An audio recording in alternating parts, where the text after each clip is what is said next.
Eu tenho uma pergunta para ti Isso. que vem nesse sentido, e é uma pergunta que está me comichando na garganta, eu não vou deixar de fazer. Como Pode tu fazer. vê, duas perguntas, tá? Qual é qual é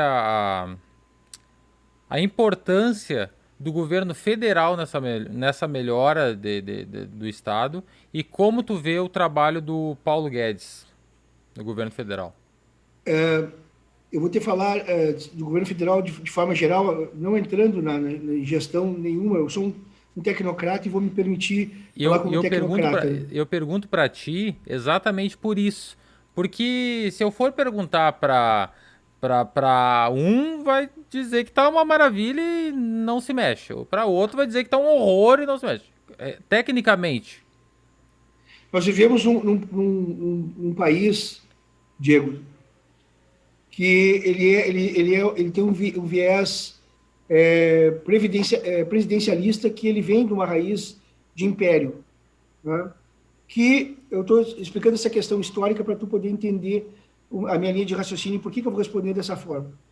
Nós vivemos num país que é presidencialista na sua raiz, ou seja, presidencialista desde a sua base, desde o município, ou seja, é o prefeito que manda, é o governador do estado que manda, é o presidente da república que manda. Ele manda na lei e ele é responsabilizado por isso, porque as cortes de contas que o julgam, e as cortes judiciais que o julgam, dizem que ele é o responsável maior pela administração das coisas públicas. E então sempre fica a cargo de uma pessoa. Eu te responderia que nenhuma pessoa, na minha maneira de pensar, é humanamente, digamos assim, capaz, na sua integridade, de saber tudo e decidir sobre tudo, sobre todas as coisas, de todas as nuances, em todas as ciências e todas as áreas do conhecimento humano que envolve uma administração de Estado, de uma União. Então, ela tem que contar com assessorias, com gente que sabe muitas vezes muito mais do que o próprio titular e, via de regra, sabe muito mais do que o titular. Tem muita gente assessorando os governos que sabem muito mais das suas áreas, né? Ninguém vai discutir medicina, oncologia com Eduardo Bischoff. Não é Jair Machado que vai discutir, não é Eduardo Leite, não é Jair Bolsonaro. Ele tem autoridade para isso, para discutir oncologia e falar de oncologia, de medicina, muito mais do que qualquer pessoa. Então, os presidentes, os governadores e os prefeitos, eles são as pessoas que o povo confia para poder dar o melhor direcionamento, o sentimento do povo naquele momento, naquele quarto da história, para poder decidir os destinos de um município, de um estado e de uma nação. Essa eleição popular é a eleição de momento, ela é a fotografia daquele momento. 10 dias depois, 2 dias depois, ele pode mudar, as pessoas podem se arrepender, vem um fato novo, se arrepende, mas não importa, o nosso sistema é presidencialista. É piramidal e presidencialista. É um que manda e o resto um que manda e é responsabilizado por isso, e o resto vai na consequência disso. Então, eu vejo que nós estamos, o mais importante nessas questões, e cada um pensa de um jeito. Se eu pensar, vamos pensar assim, eu sempre gosto de traduzir como é na minha casa. Se eu disser que na minha casa tal coisa deve ser assim, o almoço deve ser servido ao meio-dia, pontualmente, isso é um hábito que vem da minha família, estou brincando, não é? Aqui em casa a gente almoça ao sabor do momento. Mas na tua, Diego, pode ser assim, olha, lá de repente no almoço de domingo, no Pastor Paulo Terra, pode ser, olha, meio-dia, meia hora a gente almoça. Se quem chegou atrasado, perdeu o sorteio do bife. Mas isso é uma linha de governo. O outro pode dizer, não, não, não, chegou às 3 da tarde, vai ter churrasco, vai ter um guisado, vai ter o que tiver, tu vai comer. Se tiver arroz, tu come arroz.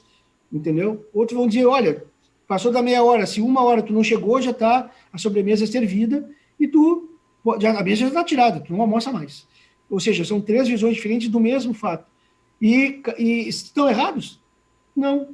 A sociedade, a família daquele momento pode dizer, pá, pai, pô, a gente dorme tarde no sábado, domingo, tu fazer um almoço a meio-dia, pô, dá um releva, entendeu? Ou seja, a sociedade do entorno dá o caminho. Outros dizem, não, não, não, é meio-dia e ponto, né? Então, cada linha de governo, cada pai de família tem a sua linha dentro de casa, tem que ser respeitado, e no caso de um estado, de um país e de um município, a linha de pensamento da maioria das pessoas é que, na sabedoria, elege o seu governante. Na sabedoria, tem que ser respeitada como uma pessoa responsável por dar o direcionamento o direcionamento que a maioria da sociedade, em tese, ela comunga porque elegeu aquela pessoa, porque confia naquela pessoa para dar esse direcionamento. Bom, aí chegando na área de econômicas, né? Então, cada governo tem a sua linha e tem que ser respeitada porque faz parte da decisão popular. Comandar um país do gigantismo do Brasil, que é um Estado federado, mas não é federado na essência dos Estados Unidos, porque os Estados Unidos, lá, cada estado é federado na essência, né? Eles têm suas leis, inclusive de pena de morte, e os governadores são quase como presidentes dentro dos seus países, na nossa visão. Na visão brasileira, nós temos uma tradição de império, que vem desde a monarquia, de Dom Pedro I, Dom Pedro II, onde o pai-estado ele decide os destinos dos estados federados e ele decide os destinos dos municípios. Assim era há pouco tempo, onde o próprio governo federal decidia, por intervenção, quem ia ser o intendente, o prefeito da região. Nós tivemos aqui na Barra prefeitos não eleitos, né? No início da sua trajetória, prefeitos nomeados pelo poder central, porque não tínhamos eleição direta para prefeito. Nós tínhamos até pouco tempo eleição só para governador, e mesmo assim relativizada, né? Tivemos um tempo que não tivemos isso, e governadores, inclusive, designados pelo poder central. Nós temos uma característica nacional desse império que vem da monarquia, que vem do presidencialismo e que vem, digamos assim, hoje, após a Constituição de 88, tenta se organizar de uma forma de democracia representativa plena, tendo os municípios o munícipe poder de decidir o seu prefeito. Bom, então, cada linha de governo tem um pensamento, esse pensamento num sistema piramidal, ele reflete a maioria das pessoas que elegeram aquele governante, e esse governante do momento, ele chegou à conclusão de que fazendo essas medidas, pelo menos passando a ideia, e aí um ponto positivo de austeridade, eu queria chamar a atenção aqui para um ponto que eu vejo assim, austeridade na gestão das coisas. Nós nunca vamos ter governos 100%, na nossa opinião, corretos, mas nós temos que confiar nos nossos governantes. Nós aprendemos a desconfiar dos governantes. Eu não posso acreditar que o Eduardo Bischoff é uma pessoa que está me entrevistando agora, que tem uma formação médica, e um dia vai ser prefeito, e quando ele virar prefeito, ele vai virar o maior crápula da história. Eu não posso acreditar nisso. Ele é o mesmo cara que sempre teve uma vida que conduziu as coisas para o bem. Eu tenho que confiar nisso. O Eduardo vai saber tudo? Não, ele vai ter que confiar em alguém que naquele momento diga, Eduardo, é por aqui. Nem na oncologia ele faz isso. Ele vai ter que confiar no Gilberto Schwartzman, vai ter que confiar nos mestres, né? E ele vai ter que dizer, olha, de repente, o doutor Bischoff é por aqui. Não, vamos... Tu não está vendo esse detalhe aqui que talvez mude a tua opinião. Então, na economia, Diego, tentando responder de uma forma que seja assim, menos técnica, mas mais direcionada, eu acredito que o Paulo Guedes, pelo menos a gente não tem denúncias de malversação de dinheiro público, isso gera uma confiança no mercado externo, porque o Brasil é um país, talvez as pessoas fiquem chateadas se eu dizer isso, ela vive ainda é um país ainda que vive uma síndrome, talvez não uma síndrome, mas uma tendência de colônia, como era no tempo de Portugal. Nós temos essa origem do não desprendimento do poder central. Isso, o pai-estado, o pai-imperador, Dom Pedro I ou Dom Pedro II, foi um grande monarca, um grande líder, Dom Pedro II. E esses caras decidiam, né, vamos vender agora para o Brasil, agora vamos vender borracha, agora vamos gerar economia de uma outra forma, vamos incentivar o turismo, vamos trazer dinheiro de fora para cá, porque entre nós a gente não consegue gerar, vamos abrir o mercado para as empresas estrangeiras virem para cá, essas empresas transnacionais, porque vem dinheiro, vem economia. São teses que essas pessoas que a gente entende que foram eleitas ou escolhidas tem que pensar naquele momento da história, naquele quadro da história, para poder decidir os rumos da nação. Então, hoje eu vejo um saldo positivo é que a gente não vê denúncias de corrupção, de malversação de dinheiro público, a gente não viu até ainda nada que envolva algum ministro que não seja um servidor militar, às vezes, de carreira, que que a gente sabe quanto é que está o salário dele, ele está ali na internet, no Transparência, a gente sabe quanto é que ele ganha, a gente sabe que ele vai ser, pela sua formação, um cara extremamente rígido, até pode não ter a melhor das especialidades para poder decidir as áreas, inclusive, de saúde, mas que a gente tem certeza que ele vai tentar fazer o seu melhor, eu não tenho a mínima dúvida disso. Eu não tenho a mínima dúvida que o Paulo Guedes, pelo reconhecimento internacional que ele tem, ele é um cara respeitado nos mercados internacionais, como um grande economista, como um pensador, com formação no exterior, com visão de mundo, que é muito importante. Eu não posso acreditar que o Paulo Guedes ele queira o pior para sua pátria, ao contrário, ele certamente, lá na iniciativa privada, ele ganharia muito mais. Ele não teria por que ter o desgaste, a crítica. Então, eu quero crer que ele está tentando fazer o seu melhor para o seu país, nesse momento que ele foi, digamos, convidado a exercer um trabalho cívico de doar da sua vida, que é muito ruim ocupar esses cargos.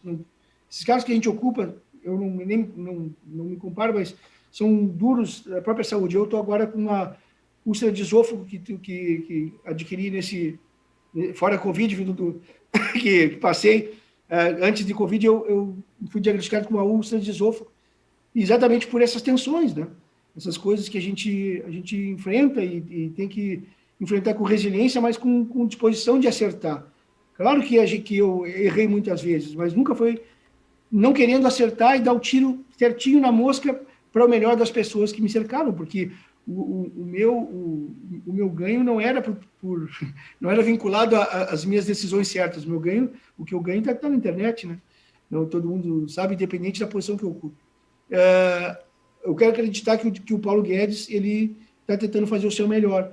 E isso, onde é que talvez esteja a questão, assim como o Mansueto também tentou fazer agora essa lei Mansueto, do regime de recuperação fiscal, ampliando de 6 anos, que era a lei inicial, para 10 anos de carência, de gap, de voltar a pagar. Eles tentaram fazer o seu melhor porque eles viram que o Estado precisava de ajuda nesse corte da história. Eles leram tecnicamente que isso era necessário, sob pena de matar a vaca, o carrapato matar a vaca. Entendeu? Então, nós temos que acreditar que eles estão adotando a melhor, como cidadãos brasileiros, como homens de ciência, estão adotando o melhor caminho possível na visão global que eles têm que ter. Nós não podemos ter uma visão voltada para o umbigo. O Estado do Rio Grande do Sul não tem que ter uma visão, assim como eu digo assim, em nossa Barra do Ribeiro, a gente não pode ter uma visão, quando fala em Barra do Ribeiro, uma visão muito voltada para as coisas nossas, assim, elas são importantes, mas nós temos que ter também um foco voltado para fora, porque o dinheiro que vem de fora, ele acrescenta na economia. Vamos pensar assim, cada vez que um irmão castelhano, vou falar irmão castelhano porque tem dupla cidadania, tem cidadania uruguaia, assim como o Dudu, nesse 2020, adquire cidadania libanesa, para honrar as tradições do meu avô. Né? Então, eu não quero acreditar que o irmão uruguaio, quando vier aqui da fronteira e passe aqui pela frente, se ele vê na Barra do Ribeiro um atrativo para entrar, ele vai deixar os seus pila aqui com a gente. Ele vai melhorar a vida do Diego fotógrafo, vai melhorar a vida do médico, que alguém vai precisar de um médico com uma dor de barriga no momento, ele vai melhorar a vida do comerciante, do Fengler, vai melhorar a vida do Nacional, vai melhorar a vida do Beroni, do Justo da Cunha, então vai melhorar a vida de todo mundo, e vai melhorar a vida do Márcio Bolinha lá no restaurante. Ou seja, o dinheiro vindo de fora e não é o dinheiro gerado aqui dentro. Não que o dinheiro gerado aqui dentro seja menos, não, mas ele é limitado, porque nós não temos capacidade de gerar dinheiro, de gerar outras coisas. É o dinheiro que sai do meu bolso vai para o teu, sai do meu bolso vai para o teu, vai para o Eduardo. Dinheiro entre nós. Uma hora o Eduardo vai estar com menos, eu vou estar com mais, outra hora tu vai estar com mais, eu vou estar com menos, e assim sucessivamente. Mas se vier alguém que nos escuta de fora do nosso circo para consumir aqui, isso é dinheiro novo. Então, dinheiro novo, ele tem que ser saudado como uma coisa positiva. Desse exemplo municipal para chegar na União. Se nós abrirmos o mercado para empresas que não saiam daqui, que tragam o seu capital para cá, isso é dinheiro novo. Dinheiro novo movimenta a nossa economia, emprega mais as pessoas, gera mais necessidades de serviços, gera melhoria para a vida de todos nós, porque é dinheiro novo. O Eduardo não vai construir em outro local, a não ser Barra do Ribeiro. Eu não vou construir em outro local, a não ser Barra do Ribeiro. Eu não vou ter outro negócio, a não ser Barra do Ribeiro. Eu vou botar meu dinheiro aqui. Eu compro aqui, eu deixo de comprar tudo em qualquer lugar para comprar aqui, para prestigiar o nosso comércio local, o nosso serviço local. E isso tem que ser saudado. Então, tentando não ser tão prolixo e tentando não ser tão tecnocrata, eu diria que eu confio nas instituições, confio nos governos, confio nas pessoas que foram eleitas para governar, porque representam a maioria do pensamento do seu povo. Assim como no Amazonas hoje está sendo criticado por A ou por B, eu confio nos governantes do Amazonas, porque tentaram fazer o seu melhor. Eu tive lá, eu viajei o Brasil todo, independente de viajar para fora, eu viajei o Brasil todo, conheço praticamente todos os estados do Brasil, fiz eventos profissionais desses estados, não fui a turismo. Fui fazer eventos profissionais lá com irmãos nossos desses estados, e tenho grandes amigos em todos os estados do Brasil. E eu quero acreditar que esses governantes tentaram fazer o seu melhor nesse quarto da história. Se por acaso forem felizes, é obra de quem é resultado ou consequência de quem faz. O feito é melhor que o perfeito. Essa é a minha visão de vida.